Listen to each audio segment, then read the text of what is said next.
ಮೊದಲನೇದಾಗಿ ಸರ್ವಮಂಗಳ ಮಾಂಗಲ್ಯ ಶಿವೆ ಸರ್ವಾರ್ಥ ಸಾಧಿಕೆ ಶರಣ್ಯ ತ್ರಯಂಬಕೆ ಗೌರಿ ನಾರಾಯಣಿ ನಮೋಸ್ತುತೆ. ಸರ್ ಖಂಡಿತವಾಗ್ಲೂ ಅನ್ಕೊಂಡಿರ್ಲಿಲ್ಲ. ನಾನು ಅನ್ಕೊಂಡಿದ್ದು ಒಂದು 5 ನಿಮಿಷ ಬಂದು ಕಾಣಿಸ್ಕೊಂಡ್ರು ಕೂಡ ಜನಗಳ ಮನಸ್ಸಲ್ಲಿ ನಿಲ್ಬೇಕು ಅನ್ನೋ ಒಂದು ಇಂಟೆನ್ಷನ್ ಮಾತ್ರ ನನ್ನ ಹತ್ರ ಇದ್ದಿದ್ದು. ನಾನು ಹಂಗೂ ಸರ್ ಹತ್ರ ಪ್ರೊಡ್ಯೂಸರ್ ಸರ್ ಹತ್ರ ಕೇಳಿದೆ, ಸರ್ ಈ ಪಾತ್ರಕ್ಕೆ ತುಂಬಾ ತೂಕ ಇದೆ, ನನ್ನ ಕೈಲಿ ಆಗತ್ತಾ, ಆ ಭಾರ ನನ್ನ ಕೈಲಿ ಊರಕ್ಕಾಗತ್ತಾ ಅಂತ ಕೇಳಿದೆ. ಸಾಗರ್ ನೀವು ಮೇಕಪ್ ಹಾಕಿ ಜಸ್ಟ್ ನೀವು ಸ್ಪಾಟಿಗೆ ಬನ್ನಿ ಅಂತ ಹೇಳಿದ್ರು. ಅಲ್ಲಿ ತನಕ ಭಯನೇ ಇತ್ತು, ಸಿಕ್ಕಾಪಟ್ಟೆ ಆಗ್ತಿರ್ಲಿಲ್ಲ. ಶೂಟಿಂಗ್ ನಾಳೆ ಸ್ಟಾರ್ಟ್ ಆಗ್ಬೇಕಂದ್ರೆ ಇವತ್ತು ಕೇಳಿದೆ, ಸರ್ ಇನ್ನೂ ಚಾನ್ಸ್ ಇದೆ ಸರ್, ಇನ್ನೂ 24 hours ಟೈಮ್ ಇದೆ, ಟ್ರೈ ಮಾಡಿ ಸರ್ ಅಂತ. ಇಲ್ಲ ಸಾಗರ್ ಖಂಡಿತವಾಗ್ಲೂ ಆಗುತ್ತೆ, ಸುಮ್ಮನೆ ನೀವು ಬನ್ನಿ ಮೇಕಪ್ ಹಾಕಿ ಅಂತ.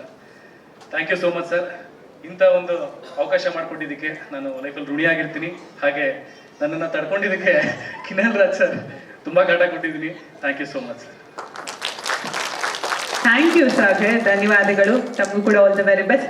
ಆರು ಲೋಹಿತ್ ಅವ್ರನ್ನ ಮಾತನಾಡ್ಸೋಣ. ಸೊ ಲುಕ್ಗೆ ಹೇಳುವಂತೆ ಒಂದು ಖಳನಟನ ಕ್ಯಾರೆಕ್ಟರ್, ಎಷ್ಟು ಖುಷಿ ಇದೆ ಸಿಂಹರೂಪಿಣಿಯಲ್ಲಿ ತಾವು